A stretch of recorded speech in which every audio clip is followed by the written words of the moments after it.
अस्सलाम वालेकुम। रायता बनाने का बहुत ही आसान तरीका। सबसे पहले आप दही ले लें। मेरे पास मिर्च ऐड थी दही में, आप भी ऐड कर लें। अब इसमें नमक ऐड कर दें। अब मिर्च ऐड कर दें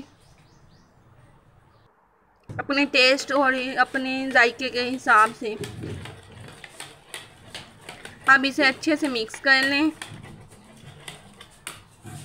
अब इसमें ब्लैक पेपर ऐड कर दें, ब्लैक मिर्च, काली मिर्च। आप इसमें ज़ीरा भी ऐड कर सकते हैं। ज़ीरे से इसका टेस्ट और भी ज़्यादा इन्हेंस हो जाता है। आप इसमें पुदीना खुश्क कुटा हुआ डाल दें।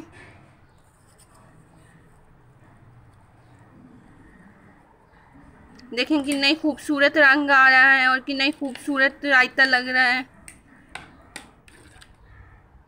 इसे मिक्स कर लें अच्छे से। इसे मिक्स कर लें तमाम इंग्रेडिएंट्स को।